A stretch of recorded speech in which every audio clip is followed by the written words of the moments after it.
నమస్తే, నేను మీ Gopi. Welcome back to our channel. ఈరోజు మనతో వచ్చరికి సీనియర్ జర్నలిస్ట్ జగదేవ్ గారు ఉన్నారు. సార్ నమస్తే. సార్ నమస్తే సార్, చంద్రబాబు గారు ఎలక్షన్ ముందప్పుడు ఒక హామీ అయితే ఇవ్వడం జరిగింది.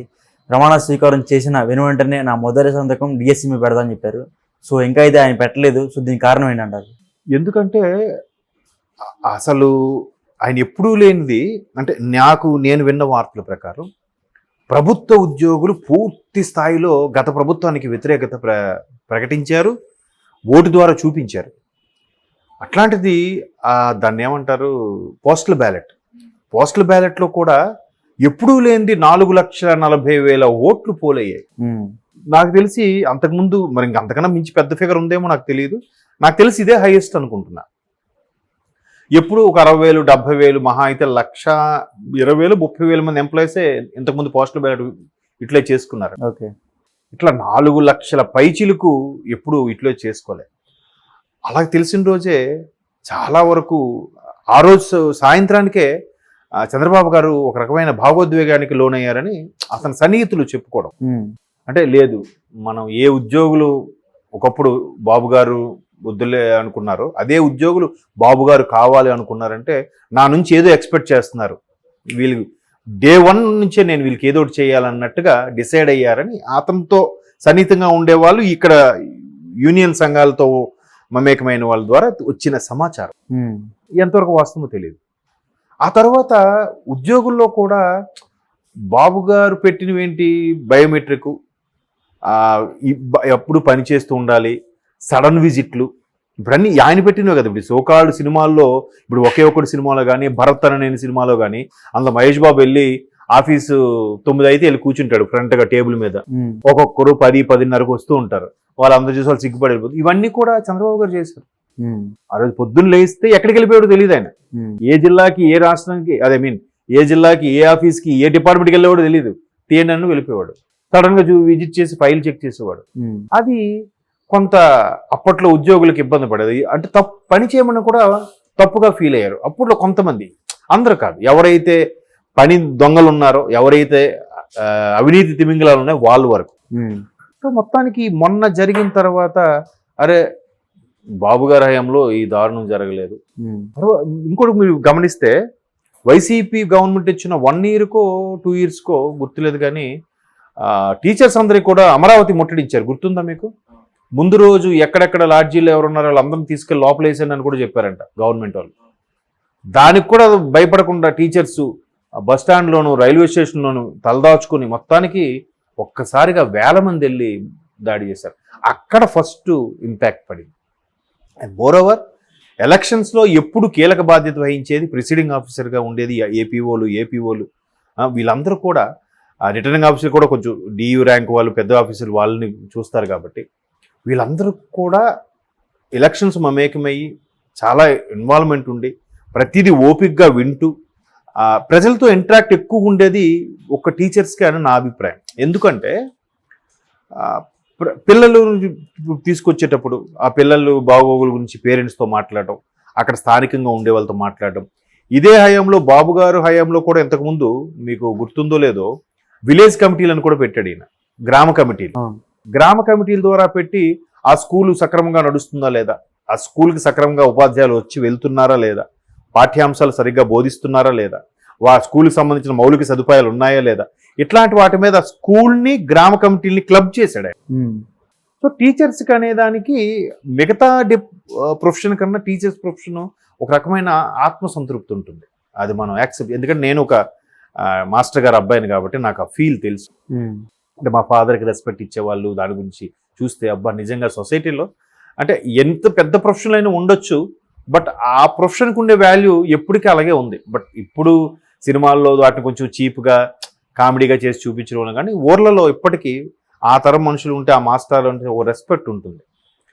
అంటే భావితరానికి ఎవరినైనా తయారు చేయగలిగేది వాళ్ళే అనేది అందరూ నమ్ముతాం. అది ప్రైవేట్ స్కూల్ టీచర్స్ అవ్వచ్చు, గవర్నమెంట్ స్కూల్ టీచర్స్ అవ్వచ్చు. సో అండ్ మోర్ ఓవర్ ఎలక్షన్స్తో కూడా ఎక్కువగా వాళ్ళే ఎలక్షన్స్ నిర్వహించే త్రూ వాళ్ళ ద్వారా కాబట్టి వాళ్ళ వల్ల కూడా ఈసారి చాలా ఇంపాక్ట్ పడింది.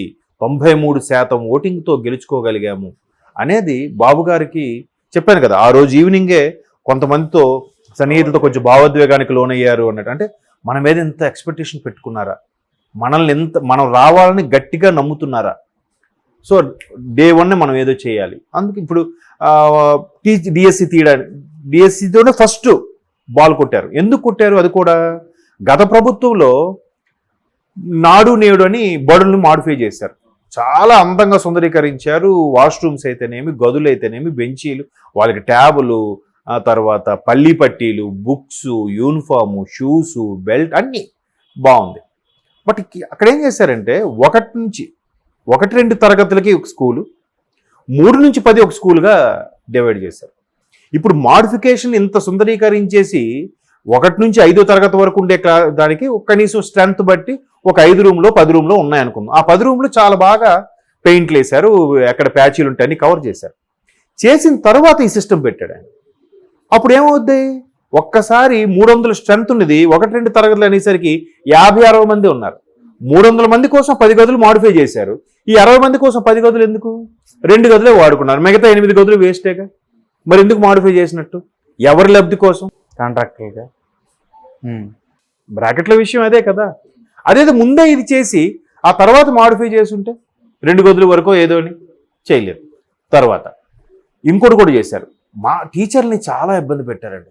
ఎంత ఇబ్బంది పెట్టారంటే వాళ్ళందరికీ ఒక అబ్జర్వర్గా ఒక ప్రవీణ్ ప్రకాష్ అనే ఒక ఆయన్ని పెట్టి ఆయన ద్వారా అంత ప్రక్షాళన చెయ్యాలి, వీళ్ళందరినీ సెటరేట్ చేసేయాలనే ఉద్దేశంతో మాజీ ముఖ్యమంత్రి జగన్మోహన్ రెడ్డి గారు ఆయన్ని ఆదేశాలు జారీ చేశారని, ఆయన ముఖ్యమంత్రి ఎంత చూడమంటే ఆయన ఎంత చేశాడని కూడా చాలా మంది ఉపాధ్యాయులు చెప్పగా నేను విన్నాను.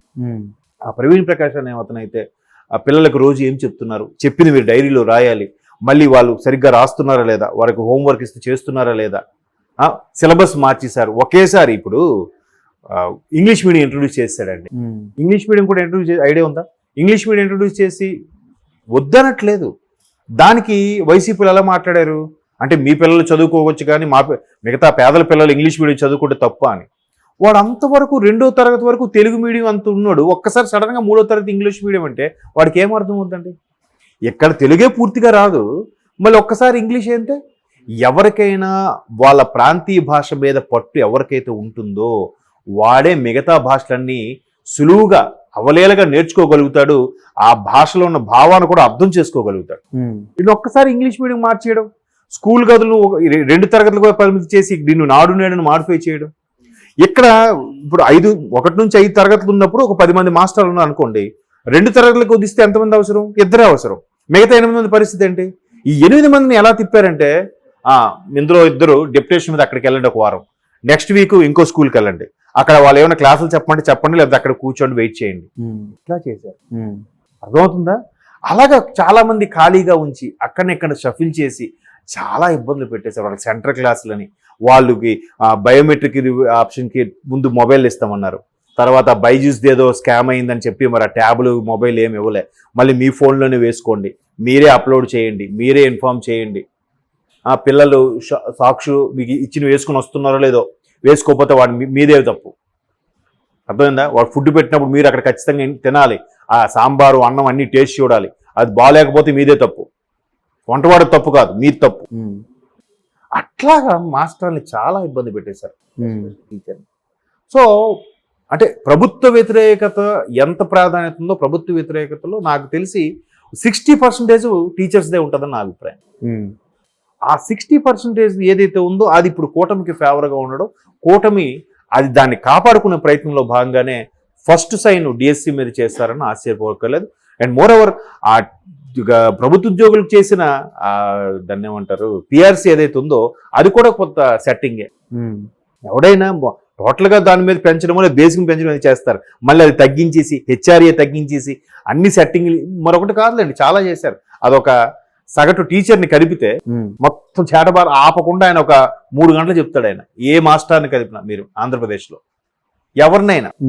బట్ 2-3 ఉంటారు కదా సైడ్ పనులు చేసుకుని, వాళ్ళు మాత్రం వైసీపీకి ఫేవర్గా చెప్పారు, అది కూడా 100లో 2-3. ఓకే. సో కాబట్టి వాళ్ళందరినీ ప్రసన్నం చేసుకోవాలి, లేదా వాళ్ళు మన మీద పెట్టిన గౌరవాన్ని మనం నిలబెట్టుకోవాలంటే ఫస్ట్ బాల్ డిఎస్సితో కొట్టాలని దాని మీద పెడతారని వార్తలు వస్తున్నాయి. చేస్తాడు ఆయన. ఇది ఉంది ఆయనకి, బాబు గారికి. Okay sir, thank you sir.